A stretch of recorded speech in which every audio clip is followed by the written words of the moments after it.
എൻ്റെ പേര് ജോബിൻ. എൻ്റെ സ്ഥലം കൊല്ലമാണ്. ഞാൻ കുറച്ച് മാസങ്ങൾക്ക് മുന്നേ വിദേശത്ത് ജോലിക്ക് വേണ്ടി പോയിരുന്നു.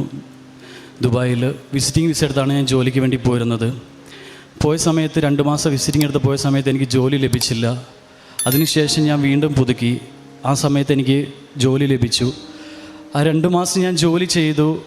നല്ല രീതിയിൽ തന്നെ ജോലി ചെയ്യും കാര്യങ്ങളെല്ലാം ചെയ്തു. കമ്പനി എനിക്ക് ശമ്പളവും കാര്യങ്ങളെല്ലാം തരാമെന്ന് പറഞ്ഞു, വിസ അടിച്ചു തരാമെന്ന് പറഞ്ഞു, എല്ലാ കാര്യങ്ങളും ചെയ്തു തരാമെന്ന് പറഞ്ഞു. 2 മാസം കഴിഞ്ഞിട്ടും അവരെനിക്ക് വിസ അടിച്ച് തന്നില്ല, റെസിഡൻഷ്യൽ വിസയും കാര്യങ്ങളും തന്നില്ല, സാലറിയും കിട്ടിയില്ല. എൻ്റെ കയ്യിൽ സാലറിയും സാമ്പത്തികപരമായ ഒരു കാര്യങ്ങളും ഉണ്ടായിരുന്നില്ല. പോയ സമയത്ത് 2ാമത്തെ വിസയും ഞാനാണ് പുതുക്കിയിട്ടാണ് ജോലിക്ക് കയറിയത്.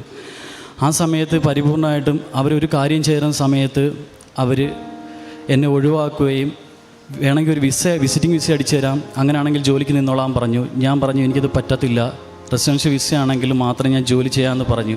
പക്ഷെ ഞാൻ പറഞ്ഞു അതെനിക്ക് പറ്റത്തില്ല, ഇനി എനിക്ക് റൂം റെൻറ്റ് കൊടുക്കാനോ അതല്ലെങ്കിൽ ഭക്ഷണത്തിൻ്റെ പൈസയോ കാര്യങ്ങളോ ഒന്നുമില്ലെന്ന് പറഞ്ഞു. അവസാനം ആ കമ്പനിയിൽ നിന്ന് ഞാൻ ഇറങ്ങേണ്ടി വന്നു. സാമ്പത്തികവും കാര്യങ്ങളൊന്നും ലഭിച്ചില്ല. അങ്ങനെ വീണ്ടും ഞാൻ ഒരു വിസ എടുത്തു. അതും പൂർത്തിയായി, ജോലികളൊന്നും ലഭിച്ചില്ല. 2 മാസം വീണ്ടും കഴിഞ്ഞു. ഞാൻ അപ്പോൾ ഓവർസ്റ്റേ ആയി ഫൈനായി കാര്യങ്ങളായി 3-4 മാസം ഞാൻ അങ്ങനെ നിൽക്കേണ്ടി വന്നു. അവസാനം എൻ്റെ പാസ്പോർട്ടിൻ്റെ കാലാവധി ഇന്ന് ലാസ്റ്റ് ഡേറ്റ് ആയിരുന്നു കഴിയേണ്ടത്. ഞാൻ ഉടമ്പടി എടുത്തിട്ടില്ലായിരുന്നു. അങ്ങനെ 12-ാം തീയതി തിങ്കളാഴ്ച, ഈ കഴിഞ്ഞ തിങ്കളാഴ്ച ശരിക്കും പറഞ്ഞാൽ ഞാൻ ജയിലിൽ പോകേണ്ടതാണ്. ശരിക്കും പറഞ്ഞാൽ ഇന്നിവിടെ കഴിഞ്ഞായിരുന്നെങ്കിൽ ഓവർസ്റ്റേ ആയിട്ട് ഒന്നാമത് നിൽക്കുകയാണ്. 2ാമത് പാസ്പോർട്ടിൻ്റെ കാലാവധിയും കഴിഞ്ഞു.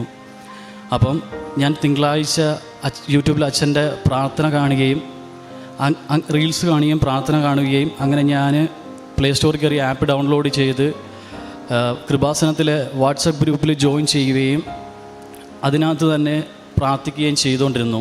അപ്പോൾ രാത്രി 12 മണിയായപ്പോൾ ഒരു ഗൂഗിൾ മീറ്റിൻ്റെ പ്രാർത്ഥനയുടെ ലിങ്ക് ഞാൻ കണ്ടു. ആ ലിങ്കിൽ ഞാൻ കയറുകയും പ്രാർത്ഥിക്കുകയും ചെയ്തു. അവരോട് ഞാൻ കരഞ്ഞു കാര്യങ്ങളെല്ലാം പറയുകയും എൻ്റെ റൂമില്ല, കാര്യങ്ങളില്ല, ഭക്ഷണമില്ല, ഒരുപാട് പ്രശ്നത്തിലായി ഞാൻ ജീവിതം എൻ്റെ മുമ്പോട്ട് പോവുകയാണ്. പാസ്പോർട്ടിൻ്റെ കാര്യങ്ങൾ പറഞ്ഞു, വിസയുടെ കാര്യങ്ങൾ ഞാൻ എല്ലാം പറഞ്ഞു. അവരന്ന് മുതൽ എനിക്ക് പ്രാർത്ഥിക്കുവാൻ തുടങ്ങി.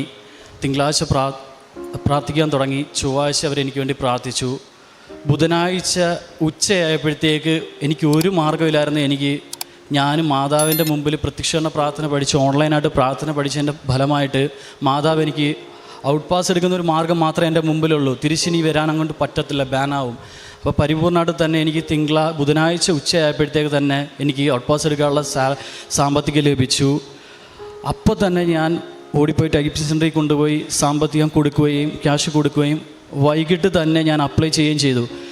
മിനിമം 3 to 5 ഡേയ്സ് ഗവൺമെൻറ്റിൽ എങ്ങനെ പോയാലും വേണം ഔട്ട് പാസ് കിട്ടുവാനായിട്ട്. 3 അല്ലെങ്കിൽ 5 ദിവസം എങ്ങനെയും വേണം. ഞാൻ വൈകിട്ട് 4 മണിക്ക് കൊണ്ടുപോയി കൊടുത്ത ആ പൈസയ്ക്ക് തിങ്കളാഴ്ച ഇന്നത്തെ ദിവസം എൻ്റെ പാസ്പോർട്ടിൻ്റെ കാലാവധി കഴിയുകയും ചെയ്യും. എനിക്കറിയത്തില്ല മാതാവ് എന്ത് ചെയ്യുന്നത്. വൈകിട്ട് കൊടുത്ത പൈസയ്ക്ക് വൈകിട്ട് രാത്രി 7 മണിക്ക് തന്നെ എനിക്ക് ഔട്ട് പാസ് ലഭിച്ചു. മാതാവിൻ്റെ അനുഗ്രഹത്തിൽ ഞാൻ വീണ്ടും പ്രത്യക്ഷീകരണ പ്രാർത്ഥന പഠിച്ചപ്പോൾ 7 മണിക്ക് തന്നെ ഔട്ട് പാസ് ലഭിച്ചു. പിറ്റേ ദിവസം തന്നെ എനിക്ക് ടിക്കറ്റ് എടുക്കുവാനുള്ള ഭാഗ്യം ലഭിക്കുകയും ചെയ്തു. ഞായറാഴ്ചത്തേക്ക് ടിക്കറ്റ് എനിക്ക് ലഭിച്ചു. വെള്ളി ശനിയും കഴിഞ്ഞു. ഞായറാഴ്ച ഇന്നലെ രാവിലെ ഞാൻ മാതാവിനോടൊക്കെ പറഞ്ഞു, അമ്മേ മാതാവ് എയർപോർട്ടിൽ വരുമ്പോൾ എമിഗ്രേഷനിൽ എനിക്ക് ഒരു ആപത്തും ഉണ്ടാവാതെ എനിക്ക് നാട്ടിലെത്താൻ പറ്റണേ, ഞാൻ നാട്ടിൽ വന്നിട്ട് സാക്ഷ്യം പറഞ്ഞ് ഉടമ്പടി എടുത്തോളാം എന്ന് പ്രാർത്ഥിച്ചു. ഞായറാഴ്ച രാവിലെ തന്നെ എനിക്ക് 5 മണിക്കായിരുന്നു ഫ്ലൈറ്റ്. ഞാൻ 12 മണിയായപ്പോൾ റൂമിൽ നിന്ന് ഇറങ്ങി, 1:30 എത്തി. 2 മണിക്ക് കയറി ബോർഡിംഗ് പാസ് കിട്ടി. അതിനുശേഷം എമിഗ്രേഷനിലോട്ട് പോയപ്പോൾ ആദ്യം അവിടെ വെച്ച് എനിക്ക് ഇമിഗ്രേഷൻ ക്യാൻസലായി. അങ്ങനെ പോലീസുകാർ വിളിച്ചു, വരാൻ പറഞ്ഞു. ചെന്നു, പാസ്പോർട്ട് കൊടുത്തു. പാസ്പോർട്ട് സമയത്ത് പേര് ചോദിച്ചു, പേര് പറഞ്ഞു. അവരകത്തോട്ട് വിളിച്ചു, കാര്യങ്ങൾ സംസാരിച്ചു. അവരെൻ്റെ ചോദിച്ചു ഔട്ട് പാസ് ഉണ്ടോ എന്ന് ചോദിച്ചു. ഞാനപ്പം 33 പ്രാവശ്യം വിശ്വാസ പ്രമാണം പഠിച്ചുകൊണ്ടിരുന്നിട്ട് മാതാവേ കൃപാസനമേ എന്ന് പറഞ്ഞ് വാവിട്ട് പ്രാർത്ഥിച്ചുകൊണ്ടിരുന്നായിരുന്നു. ആ സമയത്ത് തന്നെ അവർ ചിരിച്ചുകൊണ്ട് പറഞ്ഞു, ഒരാപത്തുമില്ലാതെ പൊയ്ക്കോളാൻ പറഞ്ഞു, കയറി പൊയ്ക്കോളാൻ പറഞ്ഞു.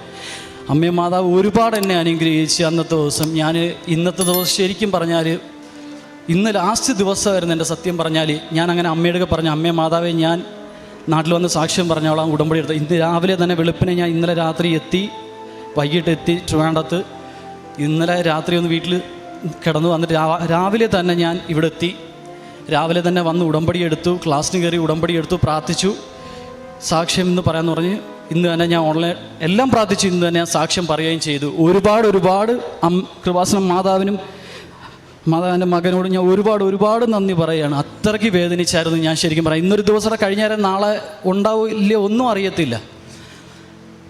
ഒരുപാട് ഞാൻ നന്ദി പറയുകയാണ്. എനിക്ക് വേണ്ടി ആ ഗ്രൂപ്പിലെ എല്ലാ മക്കളും ഒരുപാട് പ്രാർത്ഥിച്ചു. 5 ദിവസം എല്ലാവരും മുട്ടുമേന്ന് കർണക്കൊന്തയും എല്ലാം പ്രാർത്ഥിച്ചു. എനിക്കും 2 മണിക്കും 3 മണിക്കും എല്ലാം പ്രാർത്ഥിക്കാനും കർണക്കൊന്ത പഠിക്കാനും ഉച്ചയ്ക്കുള്ള പ്രാർത്ഥനയിൽ പങ്കെടുക്കാനും ഓൺലൈനായിട്ട് ഇതുവരെ പിന്നെ ഞാൻ വിട്ടില്ല. അമ്മ മാതാവിനോട് ഒരുപാട് ഞാൻ നന്ദി പറയുകയാണ്. യേശുവേ സ്വസ്ത്രം, യേശു നന്ദി, യേശു മഹത്വം, ഹല്ലേലൂയ.